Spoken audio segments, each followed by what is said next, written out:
Hi, everyone. Welcome back to part two. We're going to move into peer relations and interactions. The first thing we're going to talk about is how play develops with peer engagement. So, initially, what we have is this idea of a non social activity. You're kind of playing by yourself and you're not really observing what's happening around you. Very quickly, what happens is this moves into parallel play where you're working next to somebody and the children are actually playing side by side. They have similar materials, so they might both be playing with Legos or dolls or Play Doh, and they're occasionally kind of checking in to see what the other person is doing and maybe starting to imitate some of those behaviors, but there's no interaction really happening between the two of them. This then moves into associative play, which is where they're sharing materials with separate goals. So we only have one bucket of Play Doh with certain materials to put in, or we're all playing potato heads, let's say, and we each have our own potato, but we have to share the parts that go in the potato. That's what this associative play is. We're all working on building a potato head. We have to share materials, but we have separate goals about how we're going to do it. Your potato head is going to look very different than my potato head. After associative play, we come into cooperative plays, the idea that we have a shared goal. This might be that we're doing block building and we decide together that we're going to build a castle.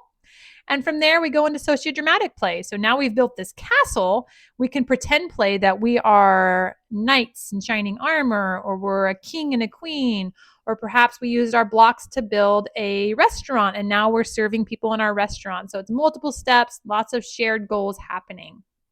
Okay, let's talk about the different types of play within the development of the interactions. The first type of play we're going to see is a functional, or what would be more like cause and effect, understanding how things are happening and occurring. So these are repetitive behaviors. There's simple steps involved. It might be opening a toy like a ball popper toy. It could be a jack in the box. It could be a ball rolling toy where you put the ball at the top and it goes back and forth, back and forth. From there, once you have an understanding how to engage with a cause and effect toy, the development in your brain moves to constructive. So being able to create things and construct. So we're thinking block construction, or perhaps building with trains and train tracks. Those are good examples. After that, you move into what we call make believe. So having more imaginative play, taking on roles. You be the mom, I'll be the dad. You be the waiter, I'll be the patron or the person who's ordering at the restaurant. This could be playing house or pets or restaurants. The idea is really building a foundation of understanding. And this also kind of develops as our cognition develops. So it's a nice representation of that as well. Are there cultural differences in play? The truth is, yes, there is. When we look at Western, it's really socially acceptable for children to play alone. And this comes from the place of valuing independence and your own person and your own independent thinking. Whereas when we look at more interdependent cultures such as Asia, it really is more group oriented and it's frowned upon to work by yourself or play separately. And that's because we have this sense of we want a shared goal, we have a common purpose. In India, we see a lot of close physical contact and it's really lots of imitation. There are also differences in play based on how much children are separated from adults and how much they're asked to take on adult tasks. So in an interpretive play, that is when play that represents daily life. So you're pretending to sweep the floor, you're pretending to fetch water, you're pretending to take care of another child. Those are things that happen more commonly when children are involved in the daily life tasks of their parents or their caregivers. Whereas inventive play happens more when children have freedom and there's more separation from the caregivers and the children. And that's when you have this extensive and imaginative play, like I'm going to build a rocket ship and go to the moon. I'm going to fight off the aliens. There's more this kind of external thinking of things that you may not see in your everyday. And that's when you have that separation from adults and children. Now, peer interaction grows quite a bit during this time. One area is cooperation. At 3 years to 4.5 years, they're sharing activities with really limited cooperation. So thinking back to that ability to have that peer interaction and that shared goal, they might be sharing, but they're not cooperating at this point in time. And if there is sharing, it might require some adult facilitation, some negotiation around, you have a lot of these, you can give some more to your friend. By the time they hit 4 years to 5.5, we see a lot more cooperation in play. This is when that shared goal comes into place.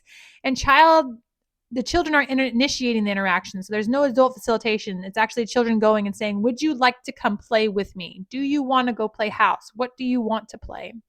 Another thing we see growth in is conflict resolution. At 3 years to 4.5 years, we really require a lot of adult support to resolve a conflict. So if there's only one favorite car in the classroom and both children want it, they're not going to be able to resolve that without some adult help or facilitation.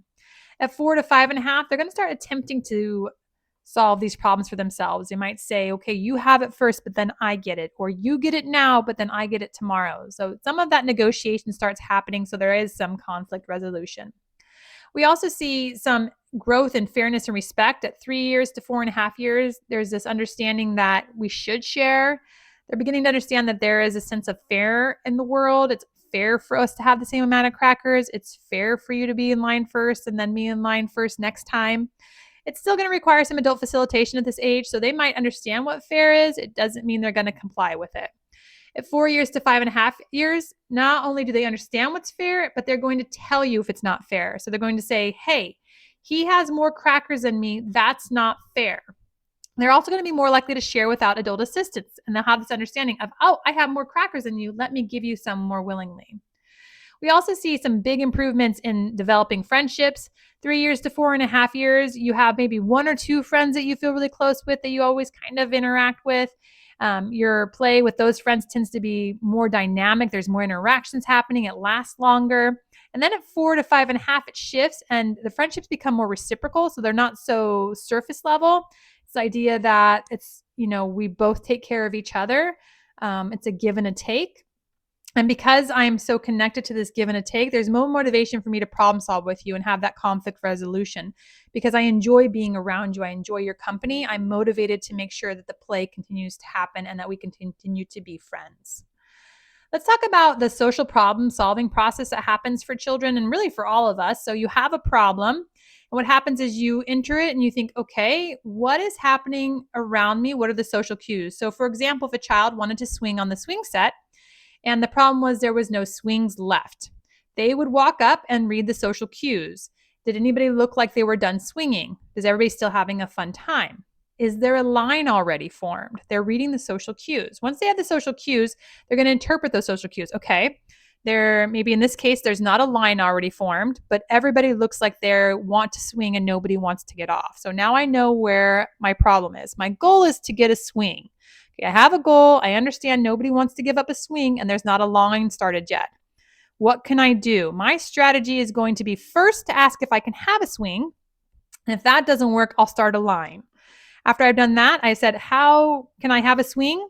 And they say, nope, we're all swinging. So I've evaluated my strategy. Oh, that didn't work. Nobody gave me my swing. So then I have to use a different strategy, right? I'm going to go back and start a line.